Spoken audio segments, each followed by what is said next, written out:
Noong 2006, nagkaroon ako ng prostate cancer na. Ngayon, nung paulit-ulit na dinalagyan ako ng catheter na hindi ako makaihi. Inopera ako doon sa FEO noong May 22, 2009. Pabalik-balik ako sa ospital na for check-up.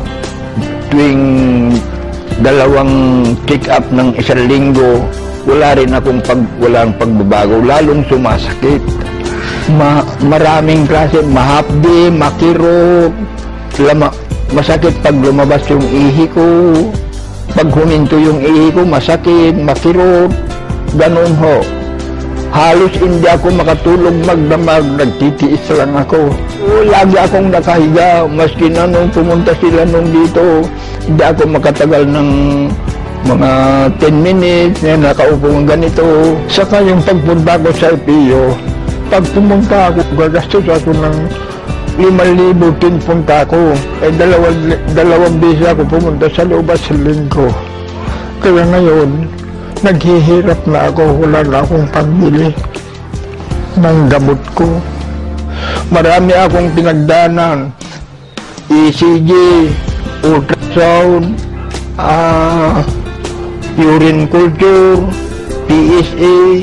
Nung kinukulit ako yung pamangkin ko na mag-take daw ako ng gamot na ito, hindi ko pinapansin. Pero nung talagang mahirapan na ako, sinubukan ko na pumayag ako. Ngayon, binigyan ako ng isang box. Katapos, nung naubos ko yung isang box, medyo gumaang yung pakiramdam ko. Kaya inulit ko na naman, nagpabili naman ako ng isa. Ito, C247, ito ang nagpagaang sa katawan ko, yung sakit ng nararamdaman ko na hapdi, kirot.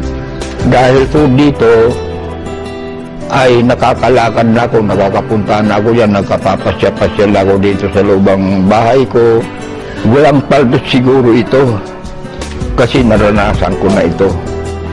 Kaya may papayo ko, yung may sakit, subukan nila. Walang mawawala.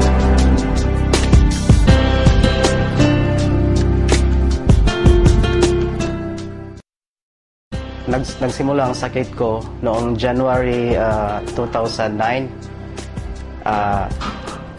Isang gabi, biglang sumakit ang aking tiyan. Napakasakit. Hindi ako makagalaw, hindi ako makalakad, hindi ako makakain, hindi ako makainom. So hirap talaga ako, napakasakit, parang kinurot yung bituka ko. So kinabukasan, nag-decide ako na magpa-check up agad sa doktor. So pagdating ko sa doktor, sabi niya sa akin, kailangan ko raw na mag-ultrasound. So binigyan niya lang ako ng pain reliever. Kaso lalong sumakit, lalong sumakit yung tiyan ko. So kinabukasan, nagpa-ultrasound ako kaagad. So ang resulta lumabas na meron pala akong 1.6 cm na kidney stone. So, pagkatapos noon, binigay ko ang resulta sa doktor. Binalik ko ang resulta. So, sabi ng doktor, kailangan ko daw na magpa-opera. Kaso walang laser dito sa Tagbilaran. So kailangan pumunta sa Cebu. Wala ko sa kondisyon, so napakasakit talaga. So naalala ko yung kapatid ko na meron siyang ini-endorse na produkto. So tinawagan ko siya. Pagkatapos noon, dumating siya, nakita kami. So binigay niya sa akin yung C24/7. So sabi niya sa akin, subukan mo lang yan. Dahil makakatulong yan sa'yo. So sabi niya sa akin, inumin ko raw 6 capsules per day. Ininom ko lang yun. Kinabukasan, naramdaman ko na medyo guminawa yung pakiramdam ko. So makakain ako, makagalaw na ako. So pinagpatuloy ko lang yung pag-inom. Hanggang sa dumating ang 5 araw, so after 5 days, napansin ko na wala na talaga akong nararamdaman. So nag-decide ako na magpa-ultrasound ulit. So pagkalabas ng resulta, nagulat na ako, na-shock na ako na nawala na pala yung kidney stone. So sabi sa akin ng doktor, anong ginawa mo? No, sinabi ko sa niya na no, C24/7 lang to. Pagkatapos nung umuwi na ako sa amin, napakasaya ko, no, na-save ko yung pera ko para opera. So hindi na ako naoperahan. Tapos bumuti yung kondisyon ko. Napakalakas ko, bumalik yung lakas ko, napakasigla ko. So nawala lahat. So laking pasalamat ko unang-una sa AIM Global, dahil kung walang AIM Global, walang 24/7. At sa aking kapatid rin, dahil kung wala siya, hindi ako gagaling, hindi ko masubukan yung produkto.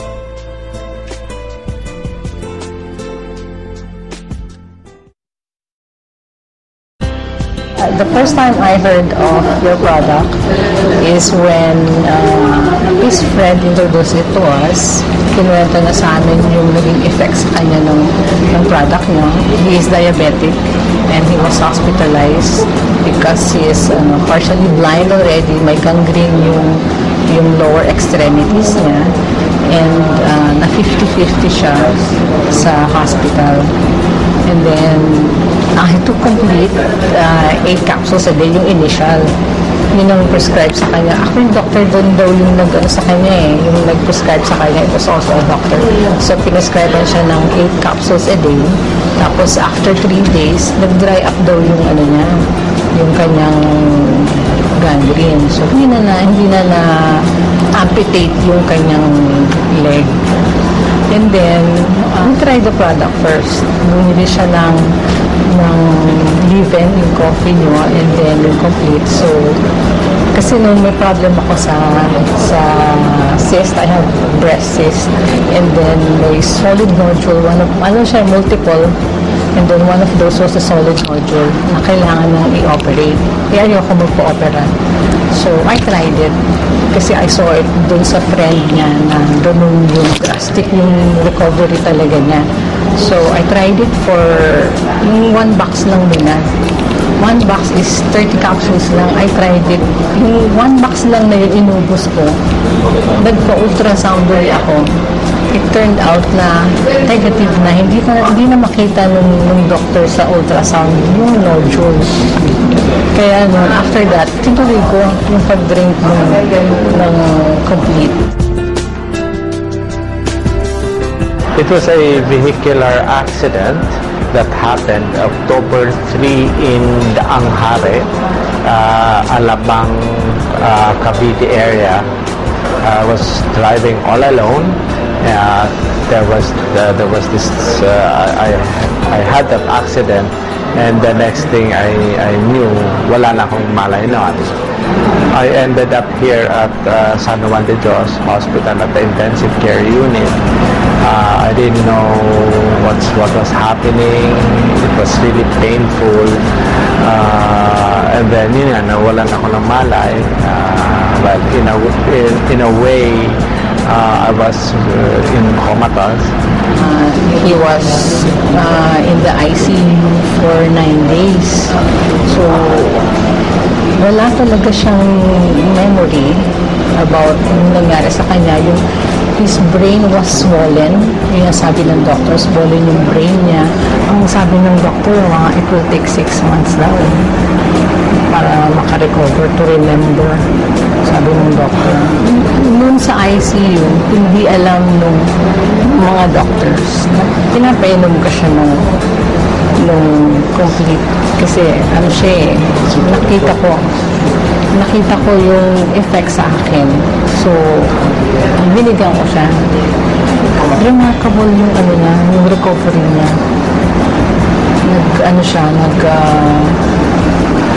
Gumising siya. Tapos, nagulat din yung doctor niya sa recovery niya na parang biglaan. So, hindi na siya hindi na nag-operate. Yung doctor, hindi na kinailangan ng operation. Sabi ng doctor, maswerte siya. Saka nagulat din yung doctor na ganun kabilis yung recovery niya. Kasi nag-start na nag-swell down yung swelling sa brain niya. So, he stayed there for 2 more weeks sa hospital niya.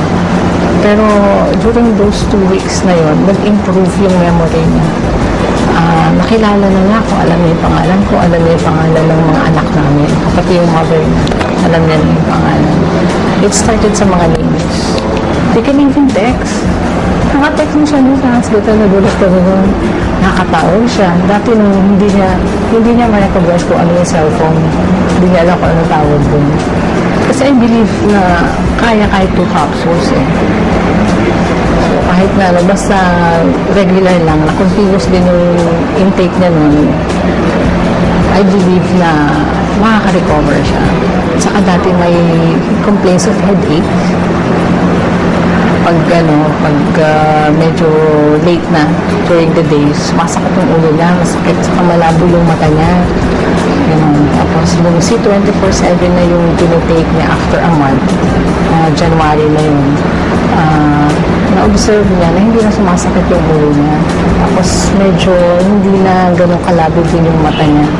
Hindi ako na-surprise na positive yung effect niya. Alam ko na ganun yung magiging effect sa kanya. Kasi na-prove ko na sa sarili ko na nakakatulong sa kanya yun. So, kumbaga, waiting na lang. Yung time na lang will tell. Yun na lang inaantay ko yung time na dumating na makaka-recover siya, na mariregain niya yung memory niya.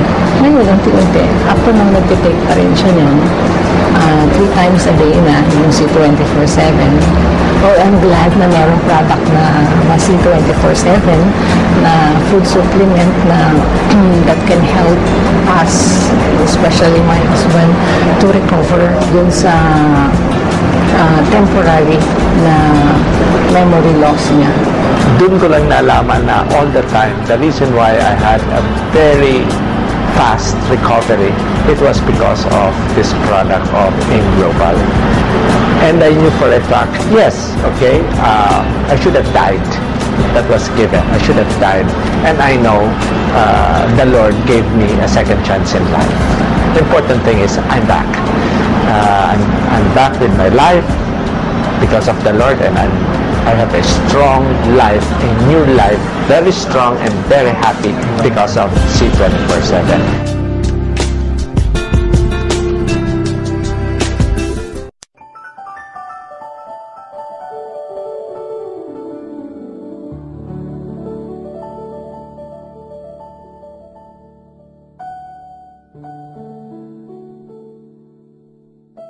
Praise God, for He gave us the breath of life, a gift precious for survival, so that we could enjoy and rejoice our existence. But when things fail us and illness occurs, how much expense would it pay for? Physically, emotionally, and so much financially. But God made a way. It was March 18, 2006, when Alliance in Motion Global Incorporated was established here in the Philippines. It also happened to be my 20th birthday. 7 months after, December that same year, I was diagnosed with an illness. I, who was just then so active and vibrant, there was not a sign that something worse could happen.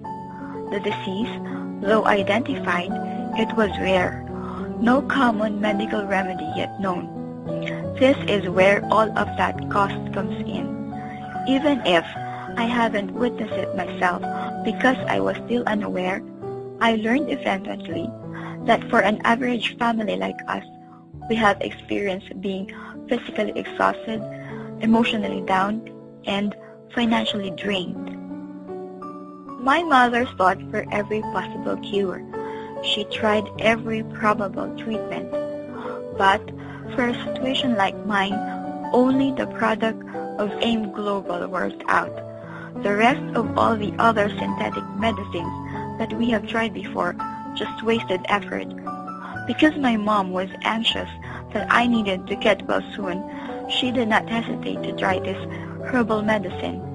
The product, it was formerly alive, then complete, until the one that we know now as C24/7. And you know, that lives up to its name, complete 24 hours a day, 7 times a week. And if it's so said that God do send blessings in disguise, ours was open to us through the selfless individuals who help us until the end. To it, our deepest thanks to Tatay Edward Hagidorn and his family as well. He is an image of an extraordinary individual who nobly reached down and offered help to people in need with all he had unselfishly, without expecting anything in return. The San Juan family, the Janvi, the spirited youth in you is that same self that moves you to do good by helping others, and your way also to prove that this medicine you've trusted, so others will put their trust to it as well, was all worth it. To Tita Sheila, to all of us whose hearts been touched of her genuine generosity by sharing her blessings. To Dr. Fred and Tita Sheila, the kindness in you can be clearly shown in the family that you have brought up. We thank you for sharing you to us, for helping us to succeed and also to be healed. And to all those who have helped us during our worst and even until today, and assures us that they will still be there as much as they can. All of you, you are all a blessing. Nowadays, a lot of testimonies are already made known to enlighten us. As for me, I am doing my part. This is my way of saying to you all, I am here with you today, alive, all because we believed in the product. We tried it, and in the end, we proved it to ourselves. My friends, I want to share this all to you because I do have been healed. The last time, the doctor said that there is a possibility that I could remain inert for the rest of my life. But it proved them wrong. Through the power of a life, I regained strength. It did not happen all at once, but the process is slowly but surely. Little by little, the effectiveness is seen. Today, all is well. Given this opportunity, let us not think twice no more. We are confident and salute the capability of the doctors that invented this herbal medicine, and happy as well that it has been introduced here. It sure has helped a lot of sickness and will definitely be able to help more. Sabi nga nila, last January 10, 2011, ikaw na ang susunod. Remember that health is wealth. It is one of God's precious blessings to us. Once we've lost it, it is so hard to bring it back again. So we should take good care of it. Health is not simply the absence of sickness. It is the wholeness of our well-being. Once again, this is yours truly, Ivy Pacaldo de Maribas, saying, do stay healthy everyone, inside and out. The journey will never end as long as there is a chance. We must grab it and keep on going. I wish you all prosperity, abundance, wellness, peace of mind, wealth, and freedom. Thank you. May God be with us all. Power.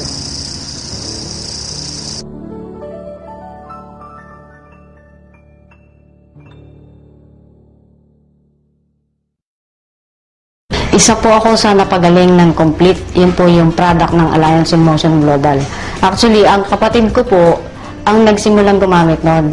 Nabulag po siya for several months, almost 6 months. So, nung ma-introduce sa kanya yung Complete, nag-try siya, 2 boxes lang ang ininom niya. Nakakapagtaka, nakakita ulit siya. And then, after po noon, February last year, na-diagnose po ako na mayroon akong breast cyst sa dalawa. At the same time, meron din, na-diagnose din po na meron akong scoliosis. Bedridden po ako ng 5 months. And then sabi ko, kung napagaling yung kapatid ko, bakit hindi ko itry? Nag-decide po ako na mag-take ng Complete kasi talagang sobrang hirap na. Pakiramdam ko mamamatay na ako kasi parang may nakadagan sa dibdib ko. Every time paghihiga ako, so tuwing matutulog ako, nakaupo lang ako. Nakasandal lang ako sa sofa. Hindi na ako makakain, nahihilo ako. Yung tuhod ko parang wala na, hindi ko kaya tumayo. Nang ma-diagnose po nila ako, sinabihan nila ako na magpa-opera para matanggal yung cyst. Takot po ako sa turok. So sabi ko, diretso ko. Uminom po ako ng 3 capsules every 4 hours. And then after 3 weeks po, sinubukan ko maglakad kasi nabawasan yung pain. So hinahapo ako that time. After 3 weeks po, naglakad ako, nakaabot ako ng 3 blocks away from home. Pagkaraan po, after 5 weeks, nagsimula akong magbike. And then hanggang sa kasalukuyan po, dire-diretso po akong umiinom. Wala na po totally yung aking cyst. Hindi ko po alam kung paano natunaw yun, pero nawala po lahat ng pain. So yung middle bone ko po na sinabi ng doktor na namamaga noong February last year, na-prevent po yung paglala. So lahat ng pain na naramdaman ko, kung mararamdaman nyo lang yung sakit, parang hinihiwa yung likod ko mula sa batok ko hanggang sa dulo sa ilalim. Para siyang hinihiwa. So every time na huhugot ako ng paghinga ko, napakahirap para sa akin. So nung mag-take ako ng complete, lahat po nawala. So hanggang sa ngayon, dire-diretso po, kaya lang ngayon magme-maintain na lang ako. Pag nawawala po yung complete, parang nanghihina ako. So hindi pwedeng mawala sa akin yun. Napaka-imposible na paniwalaan na ako nakabangon. Maraming hindi naniwala sa akin na ako'y gagaling pa. Salamat kay Lord na naging instrumento niya ang Alliance in Motion para makapagpagaling ng mga may sakit tulad ko.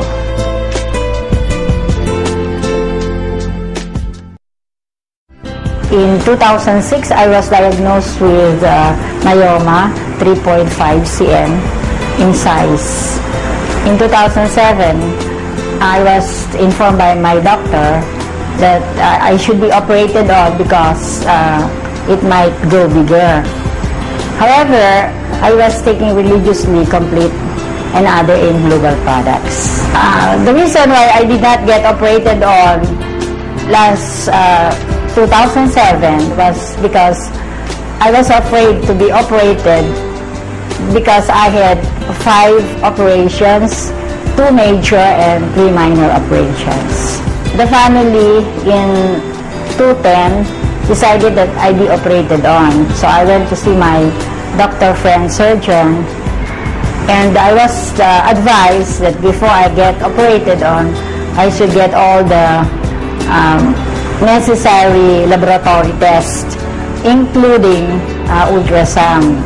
So I had the ultrasound in Quezon Martires City last December 2010, and to my surprise, I found out that there is no more myoma in my uterus. With the AIM Global products, I was able to save on my operation, which is scheduled January 11, 2011. Through the products of AIM Global, I was able to find myself back to health and back to where I'm now happy and joyous.